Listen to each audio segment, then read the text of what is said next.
నమస్తే welcome to our channel నేను మిషాల్ని తాజా అప్డేట్ మాజీ ముఖ్యమంత్రి జగన్మోహన్ రెడ్డి అక్రమ ఆస్తుల కేసులో ఎన్నో నమోదై ఉన్నాయి అయితే ఈ నెల 14వ తేదీన ఇక సిబిఐ కోర్టుకి హాజరు కావాలి కానీ హాజరు వ్యక్తిగతంగా నేను హాజరు కాలేను అని ఒక మెమో దాఖలు చేయాలి ఇక సిబిఐ కోర్టుకి తెలిసింది మనకు వచ్చిన సమాచారం ఇది అయితే ఈలోపు హాజరు కాకపోతే ఇక సిబిఐ కోర్టు ఎలాంటి నిర్ణయం తీసుకుంటుంది అనే అంశాలు చర్చిద్దాం మనతో పాటు ఉన్నారు సీనియర్ జర్నలిస్ట్ దుర్గకుమార్ గారు ఉన్నారు వారిని అడిగే విషయాలను తెలుసుకునే ప్రయత్నం చేద్దాం నమస్కారం సార్ నమస్తే మషాల్ని మన వీక్షకులకు కూడా సార్ జగన్మోహన్ రెడ్డి ఎన్నో సంవత్సరాల నుంచి బెయిల్ మీద తిరుగుతుంది అందరికీ తెలిసిందే అయితే 14వ తేదీ అంటే ఇంకా 4 రోజుల టైమే ఉంది జగన్మోహన్ రెడ్డికి అయితే ఈలోపు సిబిఐ కోర్టుకి హాజరవుతారా లేదని ఒక పక్క చర్చ బాగా జరుగుతుంది కోర్టులో అయితే ఈలోపు జగన్మోహన్ రెడ్డి వ్యక్తిగతంగా నేనైతే హాజరు కాలేనని కూడా చెప్పేసి ఒక మెమో దాఖలు చేయడం జరిగింది అయితే ఈలోపు ఇక సిబిఐ కోర్టు ఏం నిర్ణయం తీసుకుంటుంది ఎలాంటి అంశాలు చర్చించదు అంటే ఏం చెప్తారు సార్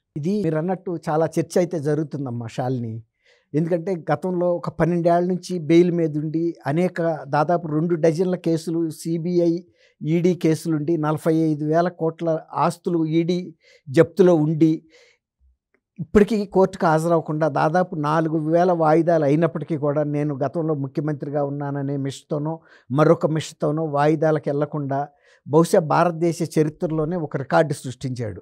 ఆయనకి అరెస్ట్ వారెంట్ రాకుండా ఈవెన్ ఎలక్షన్ అయిపోయిన తర్వాత ఆయన ముఖ్యమంత్రిగా దిగిపోయి కూడా 15 నెలలు దాటిపోయినా కూడా ఇవాళకి కూడా ఒక్క వాయిదాకు అవ్వకుండా కూడా మేనేజ్ చేశాడు. మొన్న ఆయన యూరప్ వెళ్ళటానికి ఆ పాస్పోర్ట్ అంటే కోర్టు పర్మిషన్ కోసం వెళ్ళినప్పుడు పర్మిషన్ ఇస్తూనే నవంబర్ 14వ తేదీలోపు మీరు అక్కడి నుంచి వచ్చిన తర్వాత వ్యక్తిగతంగా ఈ కోర్టు ముందు హాజరవ్వమని కోర్టు ఆదేశించింది. కోర్టు ఆదేశిస్తే ఆయన నిజానికి అనుకున్న దానికన్నా ఒక 5-6 రోజులు ముందుగానే భారత్కి తిరిగి వచ్చారు. స్వదేశం తిరిగి వచ్చిన తర్వాత 14 వరకు కూడా ఆయనకి హాజరవ్వటానికి సమయం ఉంది. అసలు ఏ మెమో ఆయన కోర్టుకి సబ్మిట్ చేయాల్సిన అవసరం లేదు. 14వ తేదీలోపు కోర్టు ముందుకెళ్ళి హాజరైతే సాలిక. కానీ ఆయన వ్యూహాత్మకంగా ఏం చేశాడంటే కనీసం ఒక 6-7 రోజులు ముందుగానే ఒక మెమోని దాఖలు చేశాడు. మెమో దాఖలు చేయటం అనేది ఎట్లా ఉండాలంటే కోర్టు ఇచ్చిన ఆదేశాన్ని శిరసా వహించినట్టుగా ఉండాలి మెమో. కానీ ఆయన ఇచ్చిన మెమో అనేది అభ్యర్థన, కానీ ఆయన ఇచ్చిన మెమో ఒక శాసనంలాగా ఉంది. అంటే కోర్టునే శాసించే విధంగా ఉంది. అంటే నేను కోర్టుకి వ్యక్తిగతంగా హాజరు కాలేను, నేను హాజరు కావాలంటే అధికార యంత్రాంగంకి భారం అవుతుంది, తర్వాత ప్రభుత్వం నా కోసం ప్రత్యేకమైన భద్రతా ఏర్పాట్లు చేయాల్సి ఉంటుంది అని ఆయనే ఆపాదించుకుంటున్నాడు. అంటే తీవ్రమైన భద్రతా ఏర్పాట్లు ఉంటే తప్ప, అంటే ఆయన ముఖ్యమంత్రిగా ఉన్నప్పుడు దాదాపు 1,000 మంది భద్రత ఎలా ఉండేవాళ్ళు ఆయన ఇంటి చుట్టూతా, అటువంటి భద్రతలో ఉండాలని కోరుకుంటున్నాడు ఆయన. కాబట్టి అప్పుడు కూడా ఆయన చెప్పింది ఏంటంటే అప్పుడు నాంపల్లి క్రిమినల్ కోర్టులోకి రావటానికి ఒక్కరోజు అమరావతి నుంచి నేను హైదరాబాద్ రావాలంటే 60 లక్షల రూపాయలు ఖర్చు అవుతుంది. తర్వాత నేనేమో అధికారిక ప్రజా కార్యక్రమాల్లో పాల్గొనాల్సి ఉంటుంది. ప్రతి శుక్రవారం ఈ కోర్టు హాజరవటం నాకు ఇబ్బందికరం, రాష్ట్ర కోశాగారం మీద భారం, కాబట్టి నన్ను వ్యక్తిగతంగా హాజరు నుంచి మినహాయింపు ఇవ్వండి అని ఒక అభ్యర్థనగా అడిగాడు ముఖ్యమంత్రిగా ఉన్నప్పుడు. కోర్టు కూడా ఆయన అభ్యర్థనని మన్నించింది, మినహాయింపు ఇచ్చింది. మినహాయింపు ఆటోమేటిక్గా ఎప్పుడైతే ఆయన ముఖ్యమంత్రిగా దిగిపోతాడో అది ఆ మినహాయింపు రద్దయినట్టే మామూలుగా అయితే. కానీ ఆయన ఏదో ఒక రీజన్ వలన ఇప్పుడు రాక కొనసాగి ఇప్పుడు ఇచ్చిన ఆదేశాలని నువ్వు ఒక న్యాయస్థానం అనేది ఆయనకి నేను ముఖ్యమంత్రిగా ఉన్నప్పుడు ఉన్న అనేక అంశాల్లో న్యాయస్థానం కూడా ఒక విభాగం, ఒక కోర్టులో ఒక జడ్జి మహా ఉంటే 1,00,10,000 శాలరీ ఉండొచ్చు. నాలాంటి ఇంత పెద్ద హోదా ఉండి 151 సీట్లతో ముఖ్యమంత్రి అయ్యాను, అనేక వేల లక్షల కోట్లకు అధిపతిని నేను. ఇన్ని సంవత్సరాల నుంచి 12 సంవత్సరాల నుంచి అనేక రాజ్యాంగ వ్యవస్థలను ధిక్కరిస్తూ వచ్చాను. ఆఫ్టర్ ఆల్ ఒక కోర్టు ఇచ్చిన ఆదేశాన్ని పాటించడం ఏంటని ధిక్కార ధోరణితోనే ఉంది ఆ మెమో అనేది ఈయన శాసించినట్టుగా ఉందని, కోర్టు ఆజ్ఞలను శిరసా వహించినట్టుగా లేదు. ఆయన రెండు ఆప్షన్స్ ఇచ్చాడు కోర్టుకి. ఒకటేమో నేను రావటం వలన అధికార యంత్రాంగం మీద భారం పడుతుంది, తర్వాత ప్రభుత్వం నాకు ప్రత్యేకమైన భద్రతా ఏర్పాట్లు భారీగా చేయాల్సి వస్తుంది. ఈ రెండూ కూడా క్లిష్టమైన విషయాలని చెప్పాడు. రెండోది ఇంకోటి ఏం చెప్పాడంటే ఒకవేళ కనుక మీరు నేను కోర్టుకి హాజరవ్వటమే ముఖ్యమని అనుకుంటే నేను వీడియో కాన్ఫరెన్స్ ద్వారా మీకు కనపడతానని చెప్పాడు. ఎవరు కూడా నేరస్తులు వీడియో కాన్ఫరెన్స్ల ద్వారా మేము కనపడతామని వాళ్ళు చెప్పలేరు. కోర్టు ఏదన్నా ప్రత్యేక పరిస్థితుల్లో సపోజ్ ఆయన ఏదైనా హాస్పిటలైజ్ అయినప్పుడు మీ బెడ్ మీద నుంచి వీడియో కాన్ఫరెన్స్ ద్వారా హాజరవ్వండి అని ఇవ్వచ్చు మినహాయింపు, ఏదైనా తీవ్రమైన పరిస్థితుల్లో. అంతేగాని ఆయనే డిక్లేర్ చేసుకున్నాడు, సెల్ఫ్ డిక్లరేషన్ లేదు. ఇక్కడ సిబిఐ కోర్టు హాజరు కావాలని చెప్పింది. కానీ ఆయన రెండు కూడా హాజరు తప్పించడానికి రెండు ప్రత్యామ్నాయ మార్గాలు చెప్పాడు. అది మరి ఏ విధంగా కోర్టు ఇచ్చిన ఆదేశాలని ఆయన శిరసా వహించినట్టు అనుకుంటామో తెలీదు. అంటే ధిక్కారమే ఉంది ఆయన స్వరం. దీన్ని సిబిఐ కోర్టు కూడా ఇంకొక పని ఏం చేసిందంటే, ఎట్లాగూ ఇంకా 4 రోజులు టైం ఉంది కాబట్టి అసలు ప్రాసిక్యూషన్ ఈయన మీద కేసు ఫైల్ చేసిన దర్యాప్తు సంస్థ సిబిఐని అడిగింది. ఇప్పుడు ఆయన ఇచ్చిన 2 ఆప్షన్స్. ఒకటేంటంటే, ఇప్పుడు సునీత్ గారు కూడా వాళ్ళ తండ్రి వివేకానంద గారి కేసులో కూడా కొంతమంది నిందితులు ఇంకా వాళ్ళ దగ్గర రాక ఈ కేసు వెళ్ళలేదు, వాళ్ళని కూడా ఈ కేసులోకి తీసుకురావాలి, ఎవరైతే దీనికి స్కెచ్ చేశారో అని అడుగుతుంది ఒకటి. రెండోది ఏమడుగుతుందంటే, సాక్షులకు కానీ ముద్దాయిలకు కానీ ప్రాణహాని ఉంది కొంతమంది పెద్ద మనుషుల మూలన, ఇందులో ఉన్న నేరస్తుల మూలన, వాళ్ళ బెయిల్ కూడా రద్దు చేయమని అడుగుతుంది. ఒక రకంగా ఆ కేసు కూడా పరోక్షంగా జగన్మోహన్ రెడ్డి గారికి రిలేటెడ్గా కనిపిస్తుంది.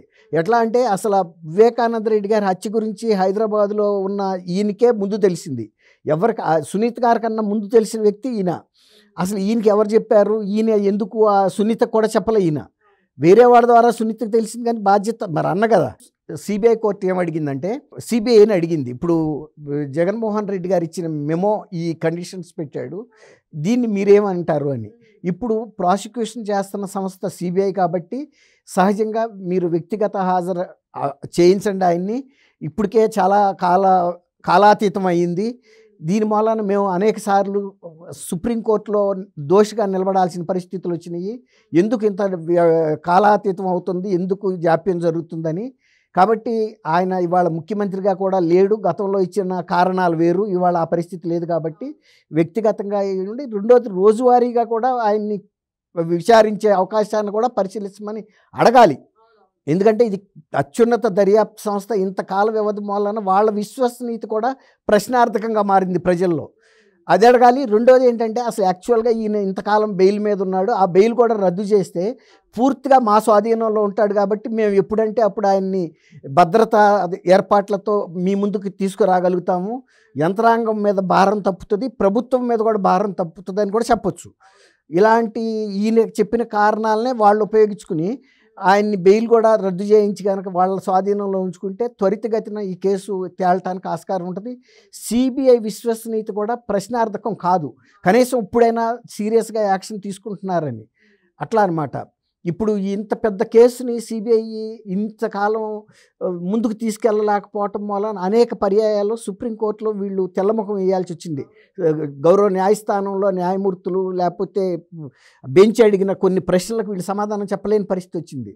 కాబట్టి ఇప్పుడు అవకాశం ఎట్లాగో వచ్చింది కాబట్టి సిబిఐ కోర్టే అడిగింది కాబట్టి సిబిఐని వాళ్ళ సొంత కోర్టే, అంటే వాళ్ళ కేసులు మాత్రమే చూస్తుంది సిబిఐ కేసులే. సిబిఐ అంటే లిబర్టీగా, అంటే స్వతంత్రంగా అడగొచ్చు, తమ కేసులు తప్ప ఆ కోర్టుకు వేరే కేసులు రావు. కాబట్టి ఈ కేసెస్ని మీరు డే టు డే రోజువారీ ప్రాతిపదికన విచారణ చేసే విధంగా, అవసరమైతే ఆయన బెయిల్ని కూడా రద్దు చేయండి, ఎందుకంటే ఆయన రోజు తీసుకురావటం పెద్ద భారం అంటున్నాడు కదా. తర్వాత నాకు అవసరమైతే వీడియో కాన్ఫరెన్స్ల ద్వారా వస్తా అంటున్నాడు.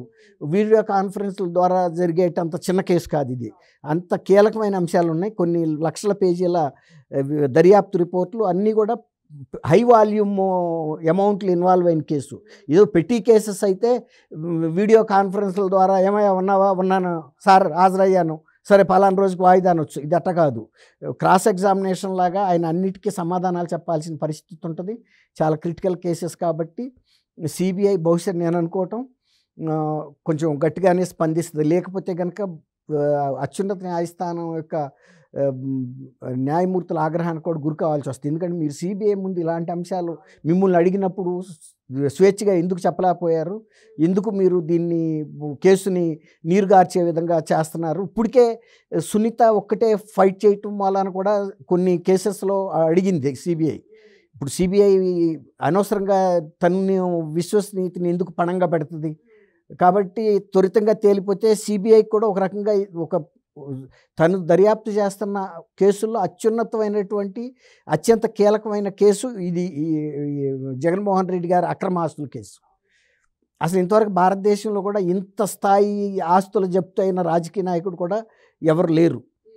కాబట్టి ఇది నేను అనుకోవటం సిబిఐ వాళ్ళు నిర్మోహమాటంగా తాము చెప్పదలుచుకుంది ఏదో సిబిఐ కోర్టుకు చెప్తారు. సిబిఐ కోర్టుకు కనుక వాళ్ళు అది అటువంటి ప్రతిపాదన ఇచ్చినప్పుడు సిబిఐ కోర్టు కూడా వేరే మార్గాంతరం లేని పరిస్థితుల్లో జగన్మోహన్ రెడ్డికి చెబుతుంది. దర్యాప్తు సంస్థ కూడా ఈ రకంగా కోరింది కాబట్టి మేము దాన్ని అమలు చేస్తున్నాం అన్నప్పుడు ఇక జగన్మోహన్ రెడ్డికి వేరే మెమో సబ్మిట్ చేసే అవకాశం కూడా ఉండదు అని అనుకుంటున్నాను నేను. Thank you. Thank you Shalini, మన వీక్షకులు.